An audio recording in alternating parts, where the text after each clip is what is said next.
إن الحمد لله نحمده ونستعينه ونستغفره ونعوذ بالله من شرور أنفسنا ومن سيئات أعمالنا من يهده الله فلا مضل له ومن يضلل فلا هادي له.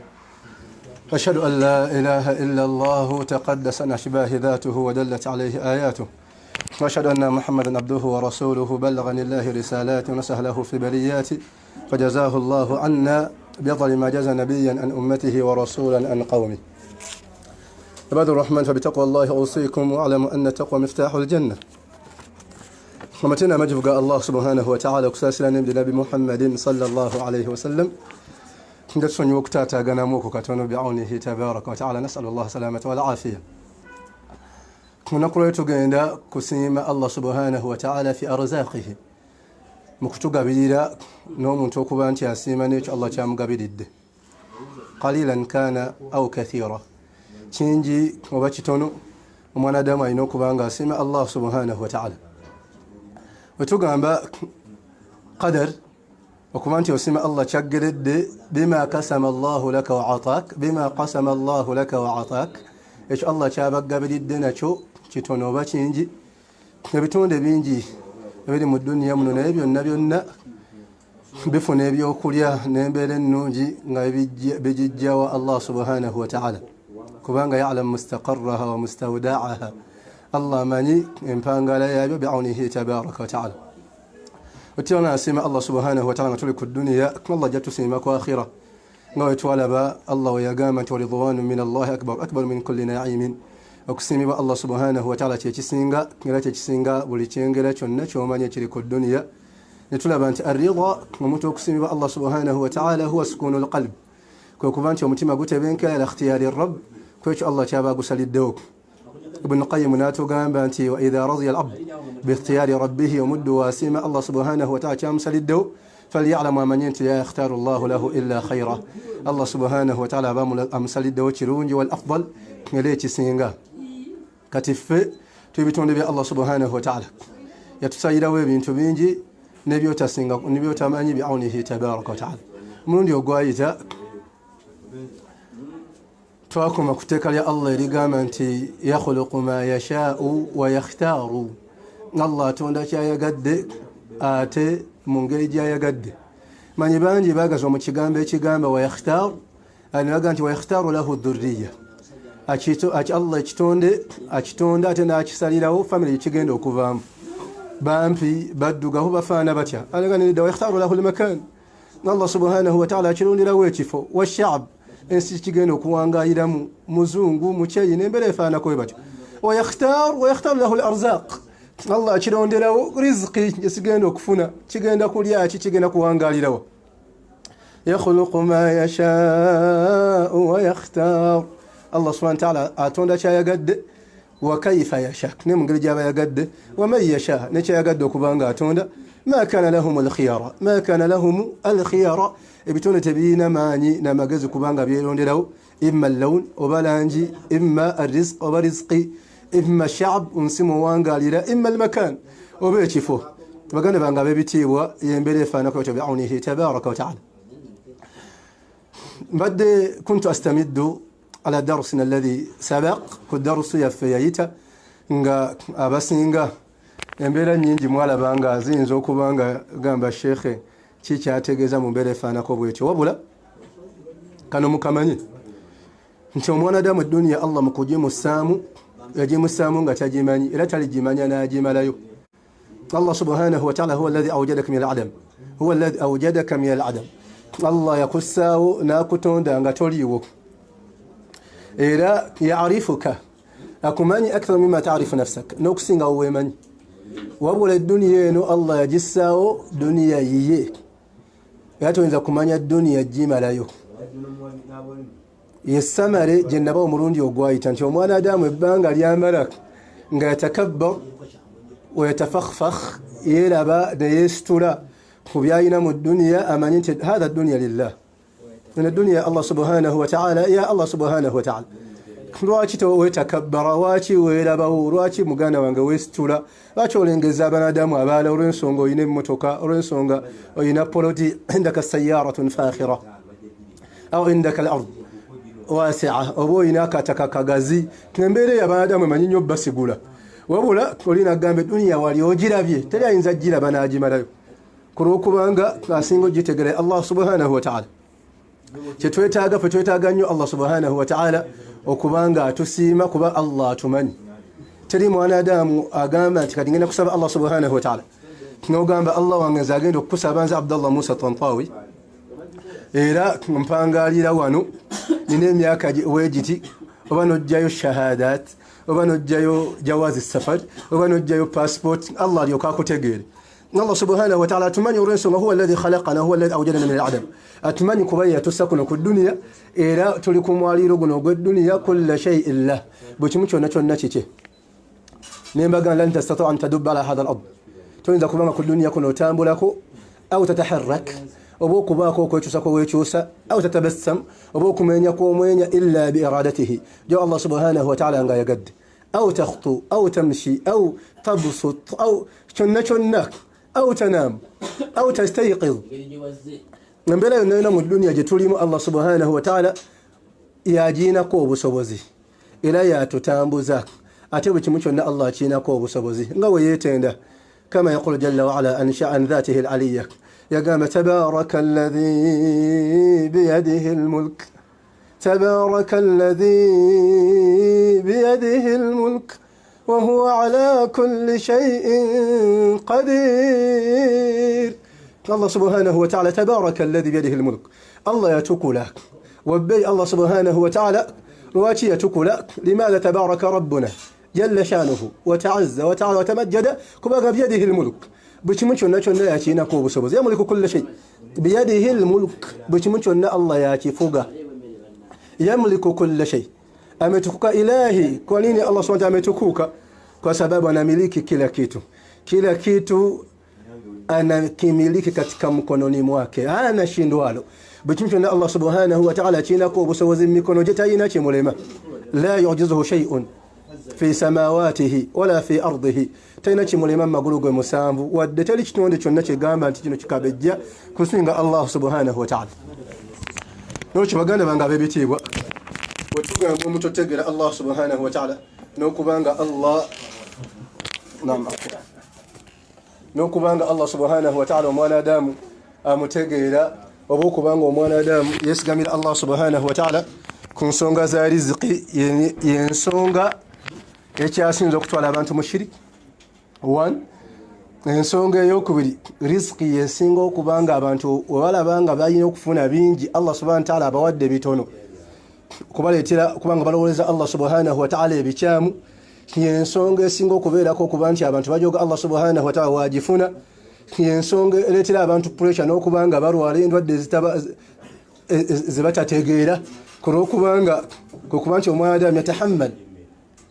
ashya'an ala nafsihi abaako ebintu byeyessa ku mutima gwe byagamba nti abyetisse nga la yaqdir alayha illa rabb nga tabisobola kujjako Allah subhanahu wa ta'ala yabisobola يقدر كل شيء يقدر كل شيء ربنا اسمعوا وعوا ترى كتوتوغلا كنسونغا يوكوبانشي omwana adam asima Allah mukyamugredde fi arzaqihi namugabira mati Allah subhanahu wa ta'ala okugabira agabira nga nobulamu yabukuwadde mwembadde mukimanyi nti almayit omuntu nga mfula yasalu rizqan min Allah tasaba Allah rizq kubanga nabi Muhammadin sallallahu alayhi wasallam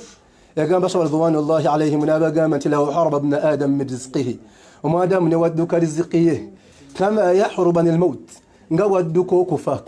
يقام بل أدركته رزقه رزقياتك جسانغا كما يدركه الموت نوكفوكم سانغا رسول صلى الله عليه وسلم يمليز مستدركا يمليز يقام تي إن فنيت رزقه يعني رزقك ينت رزق العبد إذا فنيت سنغ رزقية قوايك يقام قرب أجله رزقي أجليه بما زوكو بانغ يتوكاو إذا فنيت رزقه رزقي وقوايو قرب أجلك أجليه بيتوسي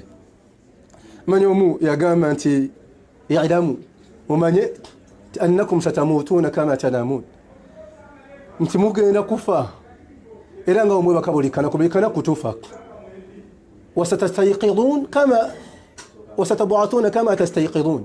إلى الله قال تزو كذا نو تزو كوك فمتلوك wasajzi llahu lilkhairi khaira walishari shar. Anaabakoze ekirungi Allah agenda muwa empeera nga nnungi, era naakoze ekibi Allah agenda muwa empeera nga mbi. Kiba tulina janna, tulina n'ennar. Jaala Allahu aljanna liibadihi salihin. Allah ejjana agiteekera abaada abalongoofu. Nasalullah jalana minhum. Abaadamu asaba Allah subhanahu wa ta'ala atusembe baadamu bagenda okuyingira naye badde Allah subhanahu wa ta'ala. Wa hiya a'zamu an-ni'am, kiranga kyekyengeri ekikyasinze. Allah nasawo ne jahannam wa nakalan, nga hadha nakal wa maw'ilan, nga bwe buddiro eri mwanadamu yenna alladhi ya'si rabbah, ajoga Allah subhanahu wa ta'ala. Mukiba mubimu ebigaana omwadamu okufuna rizqi mulimu amazambi. Kama ya'uddu ibn Qayyim qailan isma'u wa'u, Qayyim nga wagamba nti إذا بارز العبد ربه بالمعاصي وما دام وصله كجوج الله سبحانه وتعالى ناكل الله سبحانه وتعالى يقام حرمان الأرزاق. ناكل الله سبحانه وتعالى يقام حرمان الأرزاق. من ما دام واكل وكجوج الله سنبير الشيطان أتنا مكوجا رزقي الله ناقا كينيزا. أتى إذا وما دام وابانغا يكثر في طاعة الله nga ayinjiwaza mugondera Allah subhanahu wa ta'ala, yataqarrabu ila Allah, sebe Allah subhanahu wa ta'ala, wa yaftahu lahu abwab al-arzaq. Allah namugoye emilyango gya rizqi. Rizqi zine emilyango, amanyi baga rizqi ino omulyango nga besemesa aya egamba nti wa fis samaa'i rizqukum wa ma tu'adun. Wa fis samaa'i rizqukum, waggulu Allah jajaz arzaq zaffe, rizqi zaffe gye ziva, essente ebyokulya. Wama tu'adun, ne Allah byatulaganyisa byonna Allah subhanahu wa ta'ala agenda bituwa. ابن عباس يعد قائلا معلقا على هذه الآية الكريمة. أقول التعليق ابن عباس كآية يشتي ويقام اسمعوا ويا ترى يقام أنت كل أحد منكم باليوم وله باب على السماء. أينا أمريانغو كقولو أمريانغو كقوائنو قولي كقولو ng'omulyango guyitamu rizqiye mwambukiramu emirimu gyemirungi. idha mata ghuliqa, wafanga guggarwa. idha mata ghuliqa, wafanga guggarwa. Kati wasiwasi tumukendeeza, wasiwasi buli wayinjiwala ennyo mu bya riziki ogenda kubanga buli kamu konna wammante ziba wamante biki, ogende mu bwenzi, ogende mu mwenge, ogende mu kikolo kubanga oyagadde okulya buli kimu. Buli kamu konna oyagadde okalye tokkuse. Ate nga edduniya nga we nabagambe teri mwanadamu ayinza gitegeera n'agimalayo okuggyako nnyiniyo. Ate Allah subhanahu wa ta'ala mu kugitonda yagitonda nga kigezo ekyamaanyi eri abaanadamu. Omuntu ategeera ku dduniya kuno agigenda sipiidi 2. Era nembaga nti edduniya omuntu okuba nga agiina oba okuba nti oli munene mu dduniya muno la yaani shay, tekina kyekigasa. Temanyi hadithi egamba nti inna Allah yu'ti ad-dunya man yuhibbu wa man la yuhibbu. Allah awa obusente gwayagadde ne gwatayagala. Wala yu'ti al-iman illa man yuhibbu. Wabula obukkiriza Allah bwagwayagala. Kulwokubanga ddala ekyasinga okubanga lya bbeeyi kwe kuba nti omwana Adamu akkiriza Allah subhanahu wa ta'ala. Ekyasinga okubanga kya bbeeyi ogamba nti oli kabejja mu mbeera kwe kuba nti omwana Adamu ategeera Allah subhanahu wa ta'ala. Man yuridillahu bihi khayra, Allah gwayagaliza ekirungi yufaqihu fi ddin. La yakunu millionaire, taba millionaire. Wala yakunu billionaire, taba billionaire. Nedda. Man yuridillahu bihi khayran yufaqihu fi ddin. Yani gwayagaliza ebirungi muba president, gwayagaliza ebirungi muba bugagga, gwayagaliza ebirungi muba member of parliament, gwayagaliza obulungi mufuula wa NUP, gwayagaliza obulungi mufuula wa NRM. Lakin hakullu hadha balash wa khuzabalat. Bina katemba. Wala Allah yagamba man yuridillahu bihi khayran, Allah gwayagaliza ebirungi yufaqihuhu yufahimuhu. Allah amukenkula amutegeeza eddiini ye, ategeera Allah we. Kulwokubanga al-khayr ekirungi ekyasinza okubanga kyabbe kwe kuba nti omwana Adamu ategeera Allah subhanahu wa ta'ala. Naam, wetugamba al-qadar bima kasama Allahu laka wa ataak.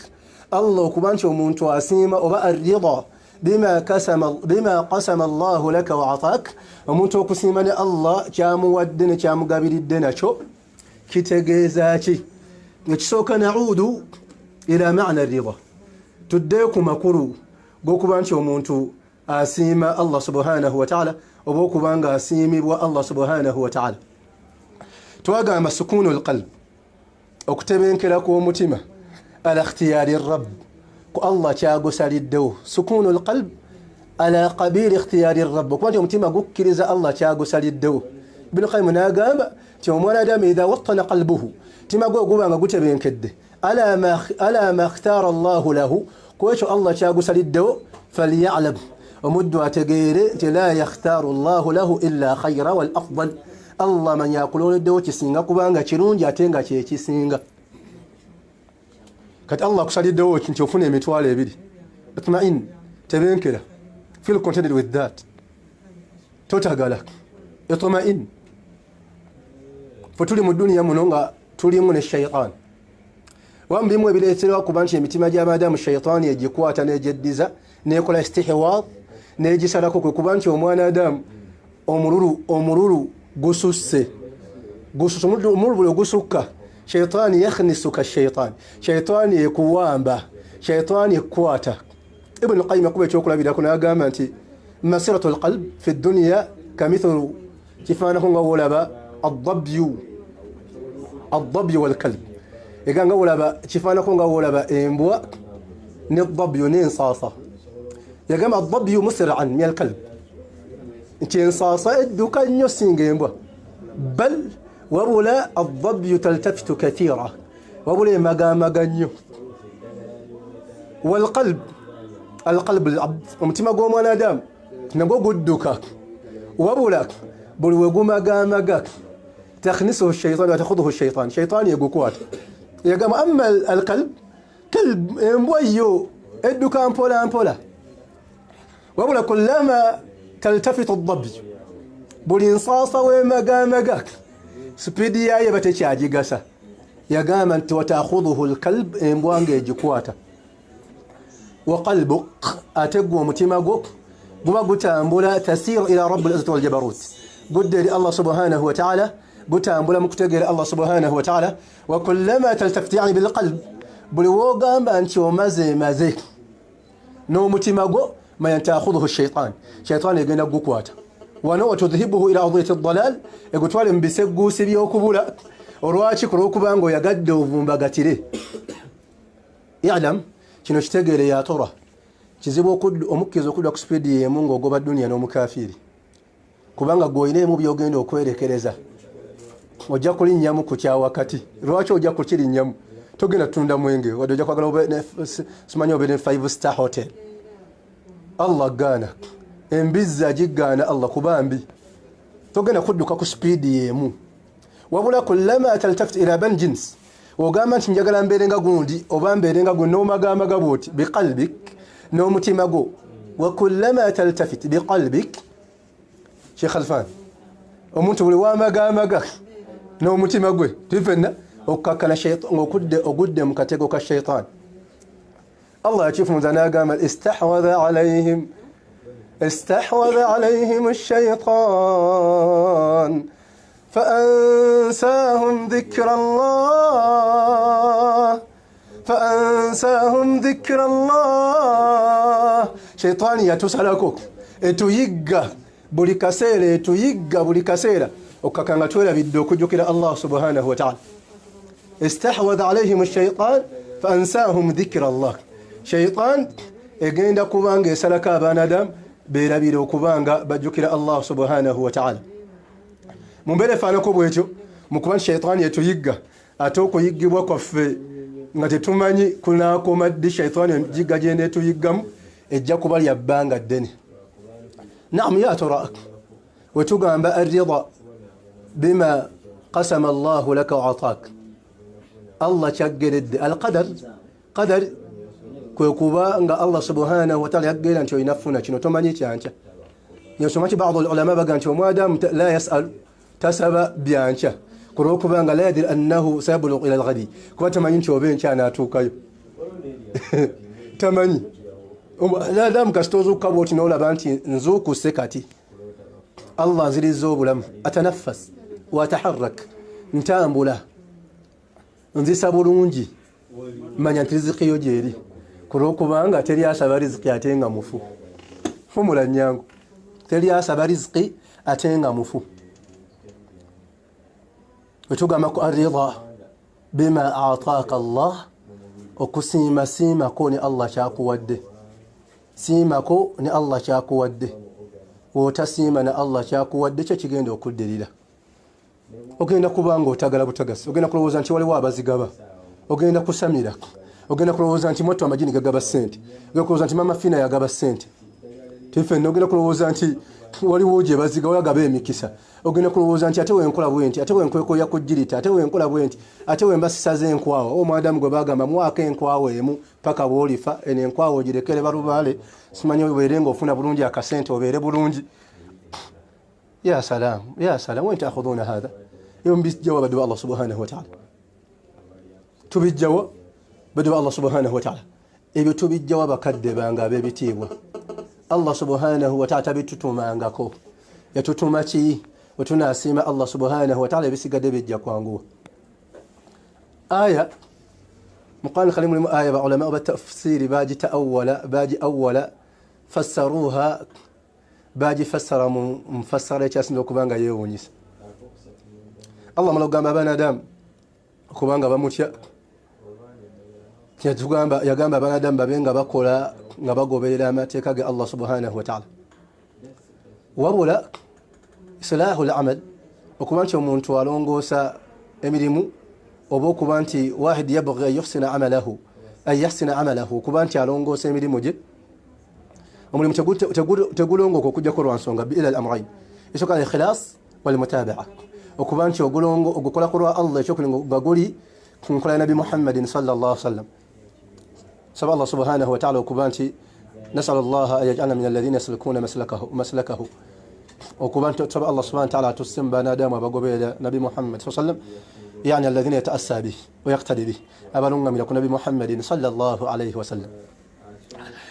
Omwadamu ne wakola omulimu naga nti nno ayina ikhlas fi amalihi akoze ikhlas mulimu gwe naye nga teguli kunjigiriza Nabi Muhammadin sallallahu alaihi wasallam. Teguli kunjigiriza Nabi Muhammadin sallallahu alaihi wasallam. Sheikh wa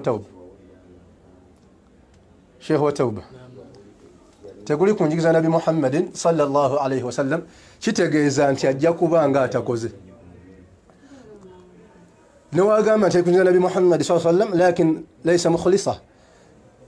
nga takoze ku lwa Allah subhanahu wa ta'ala era ajja kubanga atakoze.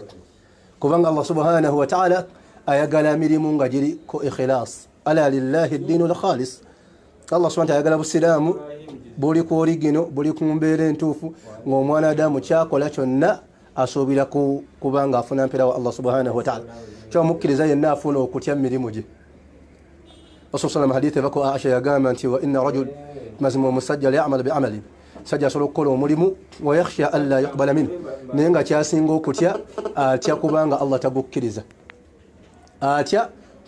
tagukkiriza bayina besembesa aya egamba nti walladhina yu'tuna ma ataw wa qulubuhum wajila annahum ila rabbihim raji'un. Walladhina yu'tuna ma ataw nabawayo Allah byabawadde bawadde ekikumi bawadde olukumi wa qulubuhum wajilatun nenge emitima gyabwe myeraliikirivu alla yuqbala minhu okuba nti Allah ayinza obutagikkiriza ate nga baddawa Allah subhanahu wa ta'ala. Allah ayinza obutakkiriza kikumi kye, Allah ayinza obutakkiriza lukumi lwe ate nga ila Allahi raji' narji ila Allah subhanahu wa ta'ala ate nga agenda kudda wa Allah subhanahu wa ta'ala. Kati qadar Allah kyeyaggerera tokimanyi kati Allah akwagaza ki kwe kuba nti wesigamira ku Allah subhanahu wa ta'ala. Hadithi iri sahihun sarihun nabiyuna Muhammadin sallallahu alaihi wasallam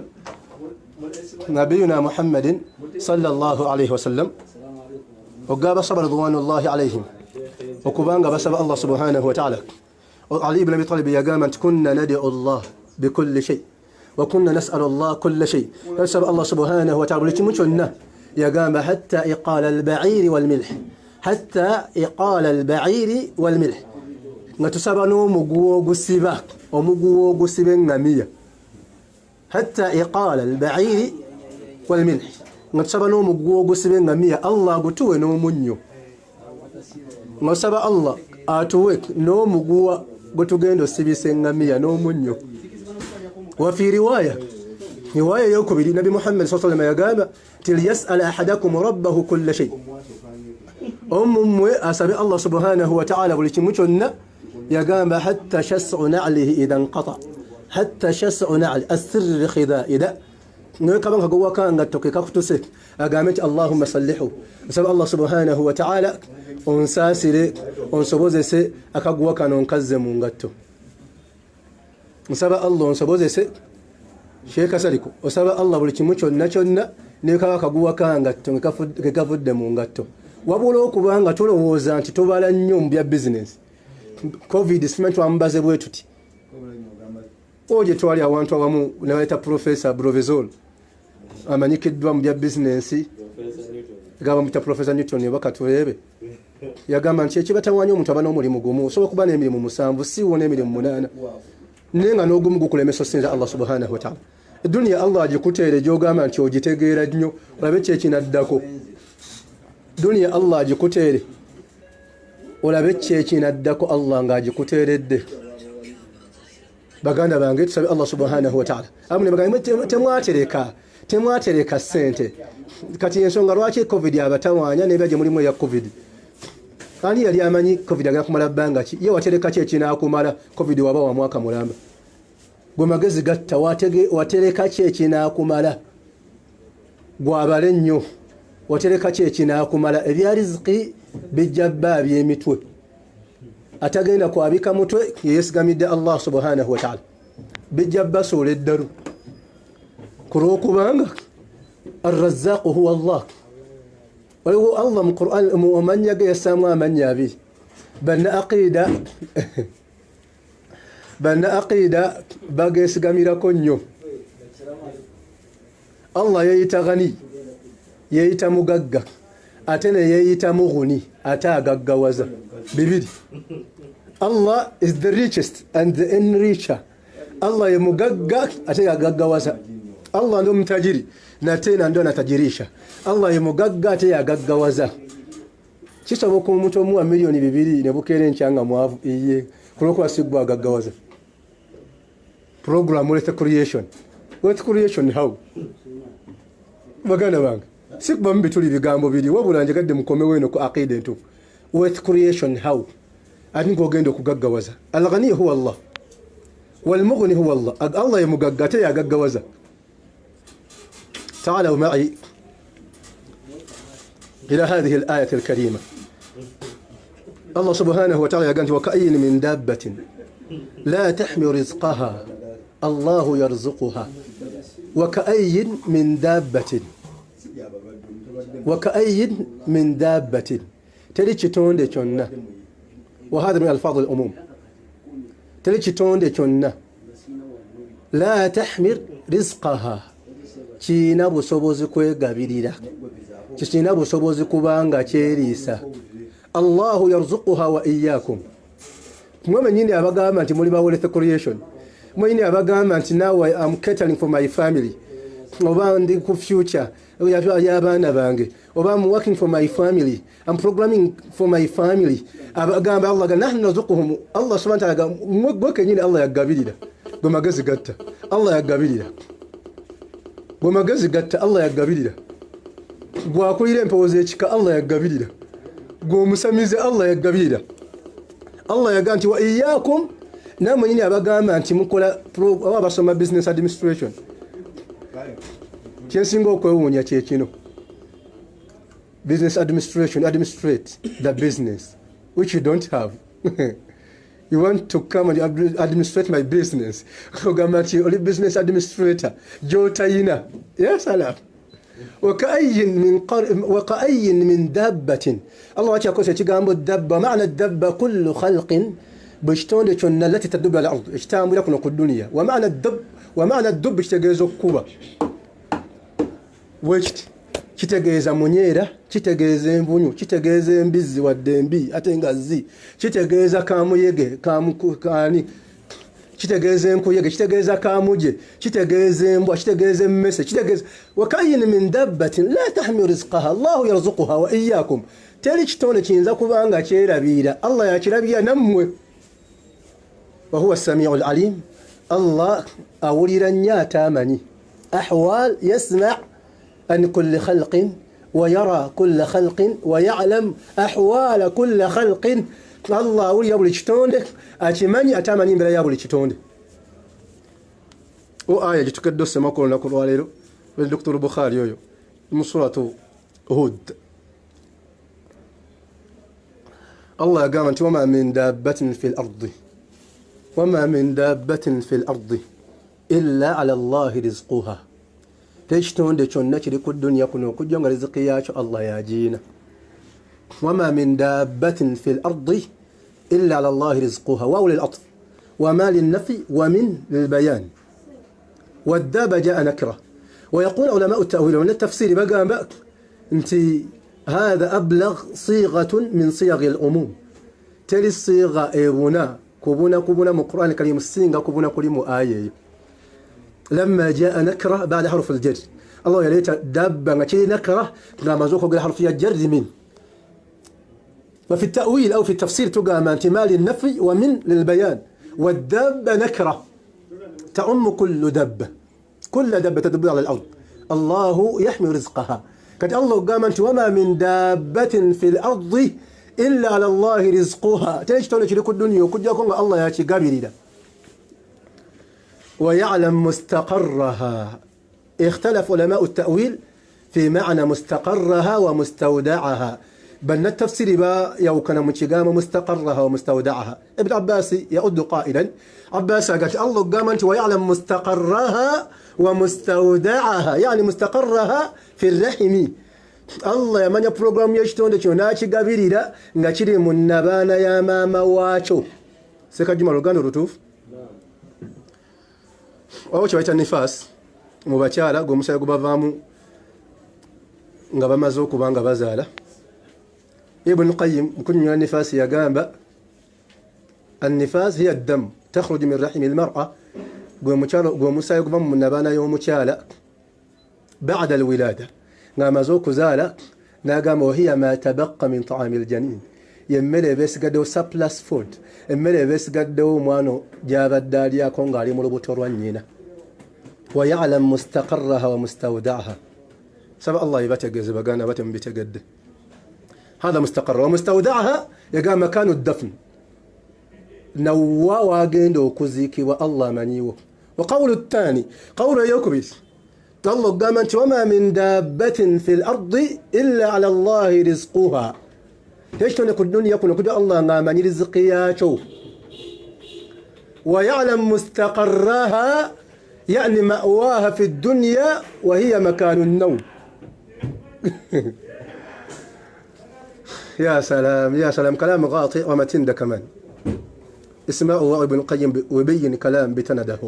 يقام ابن القيم الله قام أنت ويعلم مستقرها يعني مكان الله من يوم آدم واصل وينبويها في الدنيا ومستودعها في الآخرة. نواجه بقى أين نبدروا شيء وبدروا بوي وجاكم تلزام كروغان نبدروا بكو آخرة هو في الجنة أو هو في النار. أجينا مجنب وأجينا مريدو. يقول يوكب الشيخ توب قول يقصد وما من دابة في الأرض إلا على الله رزقها. تشتون كنك الدنيا كنك الله نغاشي قبيلة. ويعلم مستقرها يعني مستقرها ما يستقر به في الدنيا ما دام تشيكي متبين كذا الدنيا تشيكي هاسينغو كواغال. ومستودعها إله وعملوا تشفنا أجينا قبيلة منبيراتي كلهم في كتاب مبين بأن الله سبحانه وتعالى بيتجك. سبب النزول يا أيو يقول السنبوي ابن كثير صاحب التفسير والزمخشري صاحب الكشاف لقام أنت جاء رجل جاء أيت ويقال له أبو أسيدة. ومتى أبو أسيدة لما جاء فنزل في قرية وهو يعرف من فقراء هذه القرية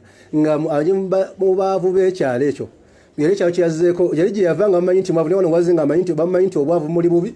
erenjala muri bubi asikampe ongamba ata nganjo yina kuzi bamanyinti mwavu nnyo bambuza nti aina ta'mal wa fi riwaya aina ta'kul bamugamba oli awa kali mukokolaga kawansi osindika kigali oli awa osikapani oli awo aina taakul nga oli wali kubuza nti aina taakul yaddamu nabaga nti Allahu akbar naddamu nabaga nti Allahu akbar naddamu nabaga nti Allahu akbar nabaga nti Allah yarzuqu al-kilab wal khanazir wal hasharat Allah gabiyire embwa nagabya n'embizi nagabya n'ebiwuka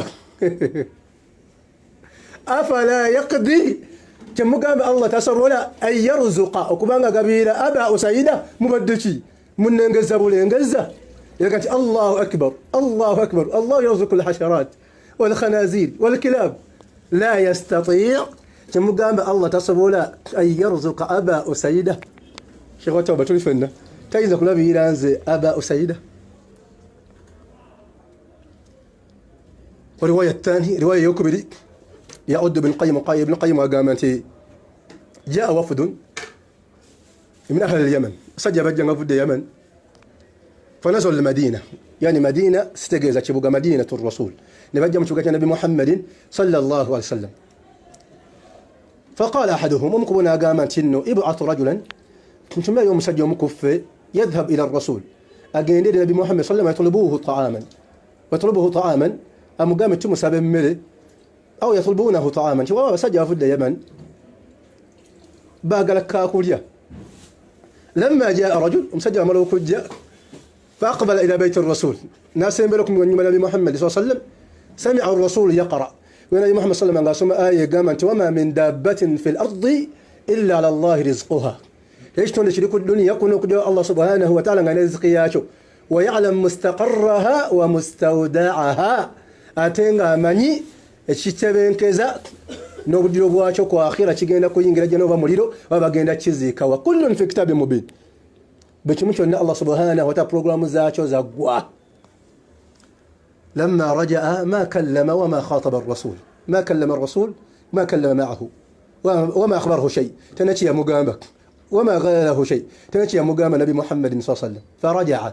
ناكمه وبسجع في اليمن فقال لهم نابا قام كفيتم ممرد أبشروا فقد كفيتم بوا مولدا قسن يسونغ زمزو نال من بعد موتي وتمشون ناتي ود فظنوا بالوزا تبلغ الخبر إلى الرسول إن شاء الله النبي محمد صلى الله عليه وسلم قام كوزيج قام توسيكو قد فجاء رجلان بابا شارياو نوجه بسجابيدي بساقة من الطعام مملوءا جدا جدا نجا والله بسجابيدي نبجناك ساقعة شيخ توغيرتشا نبجناك باكولي وباك تاسا كمري ساقة مملوءة بالثريد نكجد من مري نيجي نيو فاكلوا بعضهم وبعضهم لم يأكلوا يعني انتهى الطعام ولم يأكلوا المري يقوى وتبكوا زي تباليد. ثم جاءوا إلى الرسول نوجه نبي محمد صلى الله عليه وسلم الرضا بما قسم الله لك وعطاك. You have to appreciate with the little you have. يعني kuridhika na kidogo Allah kamekunacho. To appreciate the little you have. To be contented with the little you have. Okumanchi otebenkani Allah subhanahu wa ta'ala kyakuwadde kitono.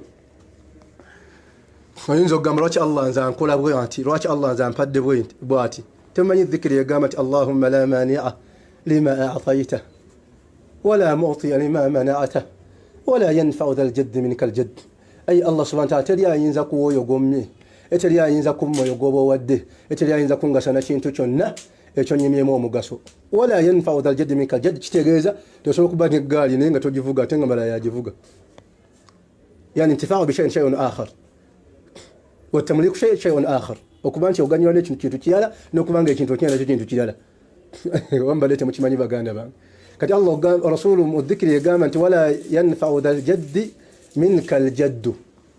اللفظ الصحيح اليوم قروا بيوكي ولا مقد لمن اقمت ولا هادي لمن اضللت هذا ما انزل الله به من سلطان وابو اقوال خزعبلات تبي يكون نص الصريح تبي يكون حديث توفو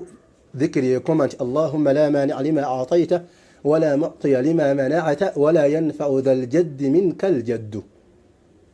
ولا ينفع ذا الجد منك الجد. نعم كتي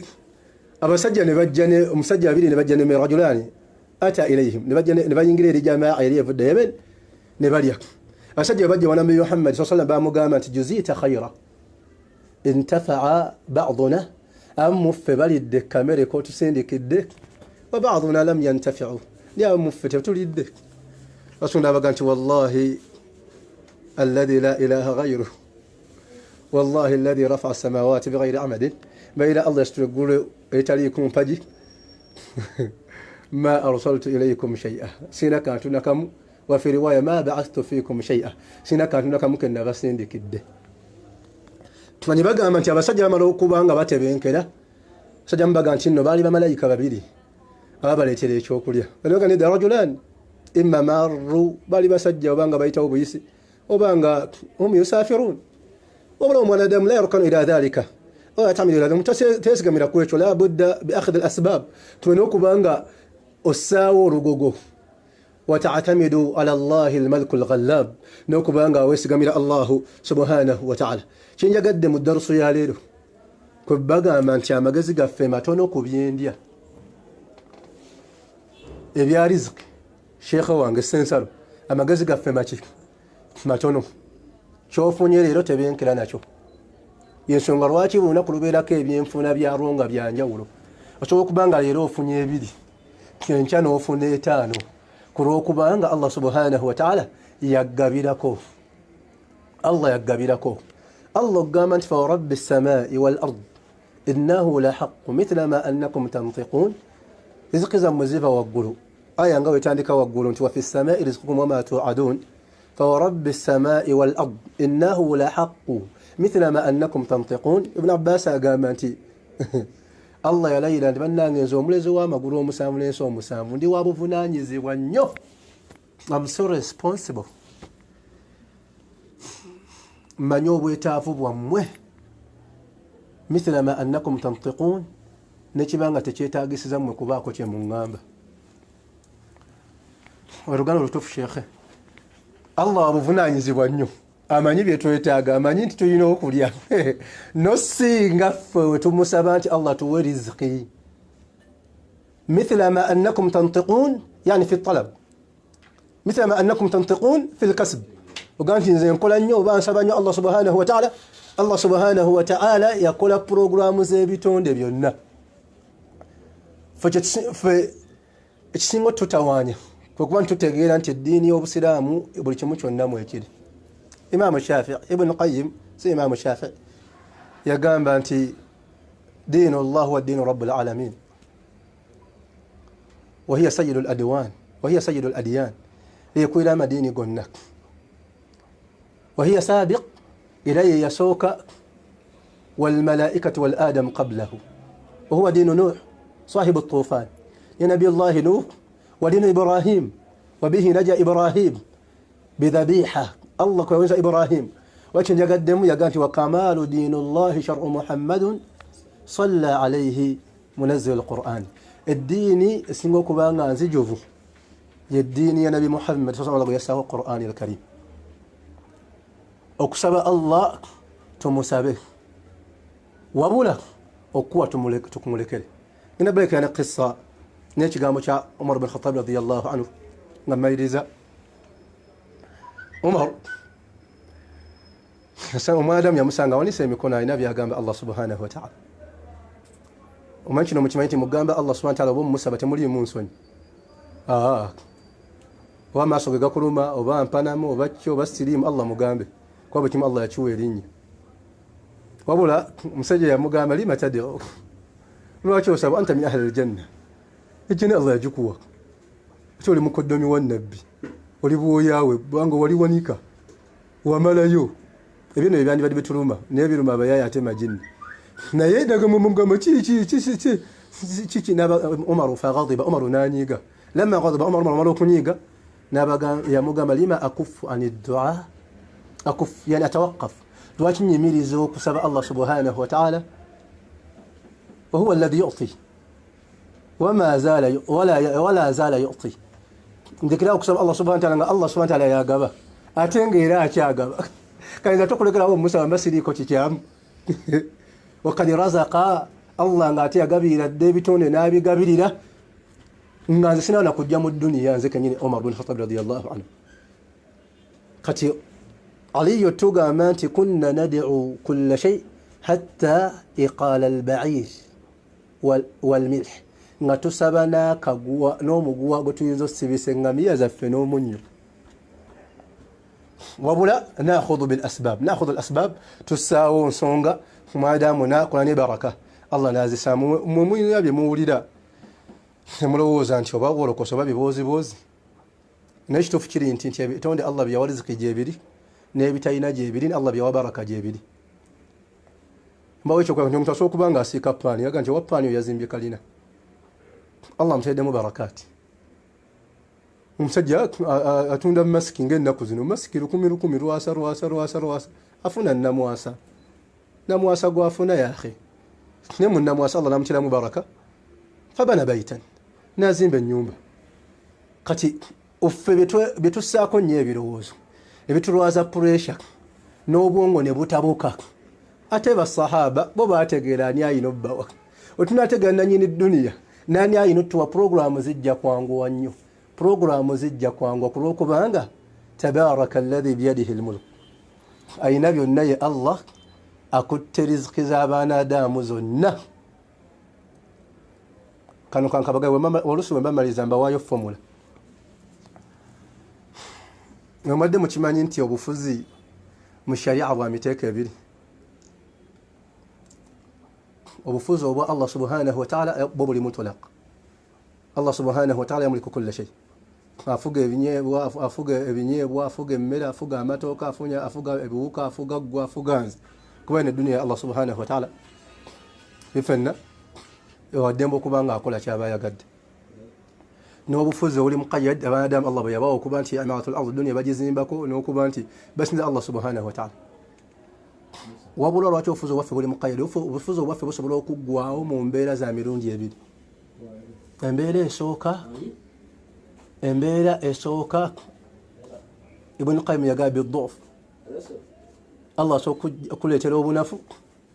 n'obanga ennimiro ogiina alhamdulillah amatooke mwegayiri ne Allah akusazeeko togayinaako buyinza olina nabwosindikayo balala oba okuba nti akasaati okayina naye munnange tekakyakutuuka oba okoze nnyo kigera ofuzi bo kasaati ekisa kyawo buweddeko olina gwolina okukawa oba olina okukatunda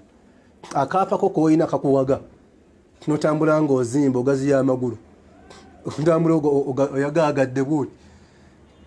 osobola okukatunda olw'obwavu kitegeeza nti obufuzi bwolina kaapako butono embeera ey'okubiri omwada obufuzi bwe buggwawo bilmaniya yani almaut wa'budu rabbaka hatta yatiyaka alyaqin okuba nti Allah akujjuludde ofudde kunta tamliku al-ard wadde olina ettaka yiikanga 50 wadde olina emmotoka alhamdulillah sayaratun fakhira kunta tamliku kulla shay kunta tamliku yani baytul fakhira wadde olina ennyumba yabbe wadde olina emmotoka obufuzi bwo ne bukomekkerezwa Allah n'abukomya ne bukomekkerezebwa nakufa kitegeeza nti tokyalina nyini nyumba tokyalina nyini kaapa n'emmotoka siiyo oba muntegeera bulungi kati wetunategeera alina obufuzi obujjudde nga naffe abagamba nti tufuga obwapa kyapa mu mannyago oba ofuga omukyala Allah yatufuga ebisigadde bijja kwanguwa kyenabagamba nti idha kana al-abd billahi a'raf wa huwa billahi aqrab tuwabanga asinga kutegeera Allah kiraba kumpi naye wabanga atajoga Allah subhanahu wa ta'ala ilaba yesambye Allahu subhanahu wa ta'ala bagala tukyali mu kusiima Allah subhanahu wa ta'ala waba olunaku lwaleero mu ddaala erya riziki baduba Allah subhanahu wa ta'ala era emisiiba egijja na buli kimu kyonna tugamba qaddara Allahu wa ma shaa fa'ala kulwokubanga riziki emisiiba egimu ate munda waagyo gibeera mufadul la ilzam ala Allah maaqila tugamba nti Allah kino takisobola oba kino akisobola nedda la ilzam ala Allah wakyo kya ilzamu fadl kikirizibwa ekyo mu aqida ilzamu fadl nti Allah subhanahu wa ta'ala yagamba kitonde kyonna nga tubatuvunula aya waba ilzamu fadl ekyokulabirako mwembadde mukimanyi nti omuntu asobola okufa ku kyalo kyamu nze kannekuleka ekyokulabirako asobola okuba nti oba afudde kyengera mathalan kati ennaku eba nnyingi nnyo awo tubakaba inna lillahi wa inna ilaihi raji'un qala Allahu ma shaa fa'ala okitegeera duwa ne zijja nga omuzimanyi ez'okukubagiza sekasensalo nkyogere nenga ababoda kwekitegeera bwe abantu bawoba obuki bannamufuna abaddeko ssente oba mukyali mulimu bana babiri asimanyi kwabya lumbe mwabya lumaze kwabya muntu nga babaddeko ssente olumbe lubaddeko ssente kufa kwa gundi tosombye bantu wabula nkikwanyisa waboda nakowa nga akoze emitwalo ena mu lunaku kategerekese yente tahzan gona kuwala mu mbeera eno ate waliwo embeera enda nti omukkiriza alina okuba nga atebenkera waliwo abakibalamu nga bakifunyemu abafunyewo saavisi kategerekese ate gwokaaba okiwulira kati allah okugamba abakkiriza nti wala tahinu wala tahzanu wa antum al-a'launa in kuntum mu'minin msijifedheheshe wala kujidhalilisha wala msijihuzunishe nyinyi ni wabingwa katika dunia mkiwa na ujuzi katika jambo hilo bamwatunga ensonga ya mujitegeera wala tahinu wala tahzanu wa antum al-a'launa in kuntum mu'minin kati programu ezo towesa ku pressure atotagala la tatazaza wala takakakar todda mabega totagala sigala nga uthbutu تبينكني الله سبحانه وتعالى سيمني الله تشقلد بعونه تبارك وتعالى هذا ما صنع ربي أن أقول لكم هذا مثل إراده وتهيأ إراده أن الله خلقني والله عليم سؤال الله وقسنا به سقاني مقانا عبد الله موسى الطنطاوي السلام عليكم ورحمة الله وبركاته